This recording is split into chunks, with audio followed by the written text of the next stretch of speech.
मित्रों, एक बार राजा विक्रमादित्य ने सपने में एक विचित्र महल को देखा जो स्वर्ण का बना हुआ था, जिसकी दीवारों पर दिव्य और अलौकिक जवाहरात लगे हुए थे।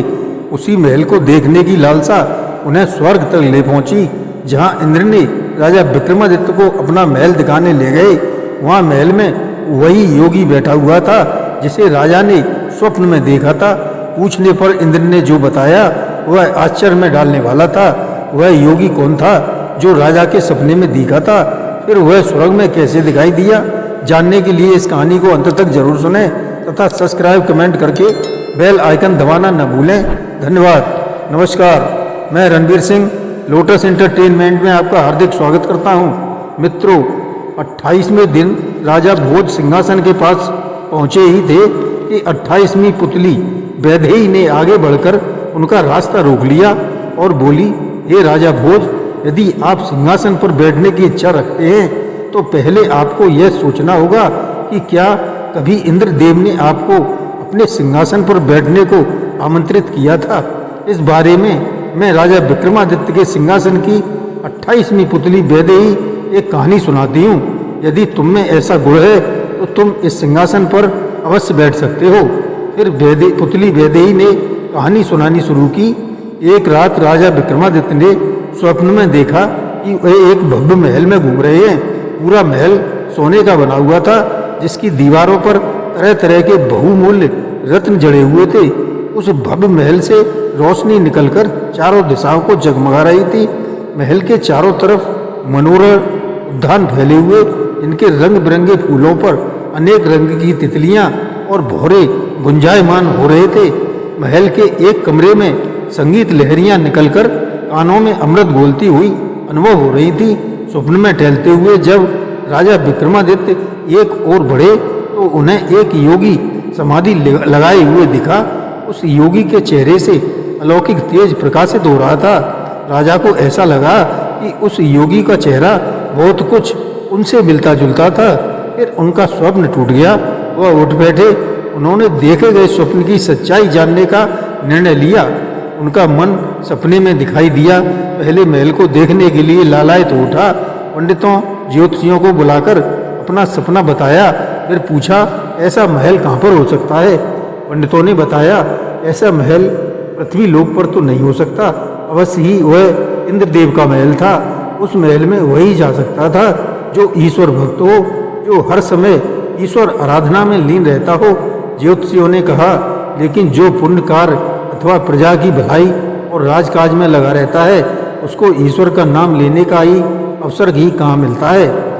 राजा को असमंजस में पड़ा देखकर महामंत्री बोला, महाराज, मैं आपकी चिंता समझ रहा हूँ। राजपुरोहित को अपने साथ ले जाएं। वह हर समय भगवान का भजन करते रहते हैं। उनके साथ रहने पर आप भी पुण्य के भागीदार बन सकते हैं। राजा विक्रमादित्य इसके लिए तैयार हो गए। वे राजपुरोहित को साथ लेकर निकल पड़े। दिन रात बराबर यात्रा करते रहे। जब तक महल न दिखाई देता तब तक उन्हें यात्रा करनी थी। यात्रा के साथ साथ उन्हें रास्ते में 2 पुण्य कार्य भी करने थे। विक्रमादित्य राजा के रूप में नहीं, एक साधारण यात्री के रूप में थे। रात को वो एक घर पर ठहर गए। तभी पड़ोस के मकान से किसी के रोने की आवाज़ सुनाई दी। वे चौंक कर उठ बैठे। घर के बाहर निकलकर उन्होंने देखा एक बुढ़िया बैठी हुई रो रही थी। बुढ़िया से पूछने पर उसने बताया, मेरा जवान इकलौता बेटा लकड़ियां काटने जंगल में गया था, अभी तक वापस नहीं लौटा है। तुम चिंता मत करो माँ। राजा ने कहा, मैं जाकर पता लगाता हूँ। राजा विक्रमादित्य जंगल में गए। रात के अंधेरे में उन्होंने बुढ़िया के लड़के को तलाश करना शुरू कर दिया। काफ़ी देर तलाश करने के बाद बुढ़िया का लड़का एक पेड़ पर बैठा हुआ दिखाई दिया। नीचे एक शेर घात लगाए बैठा था। राजा विक्रमादित्य ने शेर को भगाकर बुढ़िया के लड़के को नीचे उतारा। अपने साथ लाकर बुढ़िया को उसका बेटा सौंप दिया। बुढ़िया ने राजा विक्रमादित्य को आशीर्वाद दिया। राजा विक्रमादित्य ने आगे की यात्रा जारी रखी। अगले दिन वे एक समुद्र के किनारे पर पहुंचे, जहां उन्हें एक युवा स्त्री के रोने की आवाज़ आई। सामने समुद्र पर एक जहाज खड़ा था। जहाज पर कर्मचारी सामान लाद रहे थे। राजा ने उस स्त्री से रोने का कारण पूछा तो वह बोली, मेरा पति इस जहाज का एक कर्मचारी है। जहाज लंबी समुद्री यात्रा पर रवाना होने जा रहा है। रात को मैंने एक सपना देखा कि समुद्र में भयानक तूफान आया है और वह जहाज तूफान में फंसकर डूब गया, जिसमें मेरा पति यात्रा कर रहा है। मेरे विवाह को अभी 3 ही महीने हुए हैं और मैं गर्भवती भी हूँ। राजा विक्रमादित्य ने ध्यान से उस स्त्री की बात को सुना और अपनी झोली से समुद्र देवता द्वारा दिया गया शंख निकालकर कहा, यह एक विशिष्ट शंख है। यदि समुद्री लहरों से जहाज पर कोई मुसीबत आए तो शीघ्र ही इस शंख को फूंक देने पर लहरें पीछे हट जाएंगी। इसके अलावा जो भी इच्छा की जाएगी वह पूरी होगी। राजा विक्रमादित्य ने वह शंख रोती हुई उस स्त्री को दे दिया और बोले, इसे अपने पति को दे देना। यदि समुद्र यात्रा के बीच तूफान आ भी जाता है तो इस शंख को फूंकते ही शांत हो जाएगा। उस स्त्री ने प्रसन्न होकर शंख अपने पति को दे दिया। वह राजा विक्रमादित्य के प्रति आभार प्रकट करने लगी। राजा विक्रमादित्य अभी कुछ आगे ही बढ़े थे कि बादल घिराए, आकाश में बिजली चमकने लगी। उस बिजली की चमक के बीच राजा विक्रमादित्य ने देखा कि आसमान से एक सफेद रंग का घोड़ा उतरता चला आ रहा है। वह घोड़ा उतरकर राजा के सामने हिनहिनाने लगा। तभी आकाशवाणी हुई, महाराज विक्रमादित्य, तुमने रास्ते में 2 पुण्य कार्य किए। बूढ़ी औरत से उसका बेटा मिलवाया और पति विछोह से पीड़ित स्त्री की परेशानी दूर की। तुमसे बढ़कर और कौन धर्म का पालन करने वाला होगा। तुमने समुद्र देवता के उपहार को केवल एक व्यक्ति की परेशानी दूर करने के लिए दे दिया। मैं तुमसे बहुत प्रसन्न हूँ। तुम्हारी सवारी के लिए मैंने अपना घोड़ा भेज दिया है। इस घोड़े पर बैठकर तुम इंद्रलोक पहुँच जाओगे। लेकिन मेरे साथ राजपुरोहित भी है, मैं अकेला कैसे आऊँगा। देवराज इंद्र, राजा ने कहा।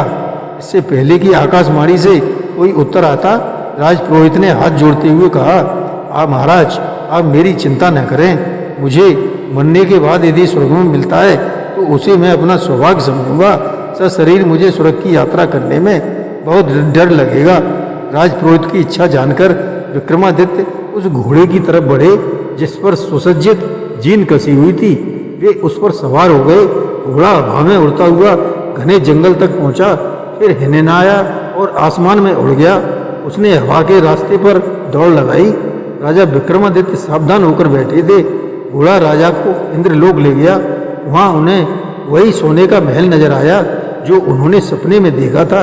वे राजा इंद्र के दरबार में पहुँचे। इंद्र के दरबार की शोभा बहुत ही अद्भुत थी। इंद्रदेव सपत्नीक सिंहासन पर विराजमान थे।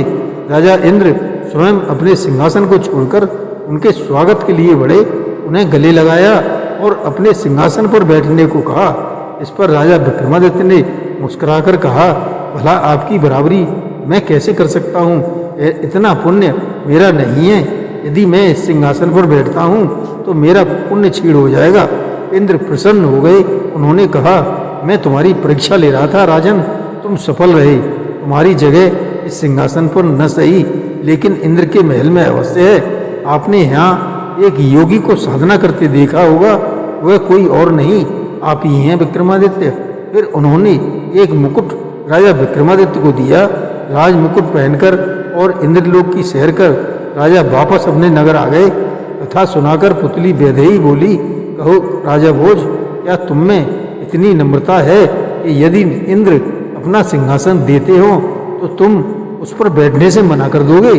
कोई उत्तर न देकर राजा भोज निराश होकर अपने महल लौट गए। जय श्री कृष्ण।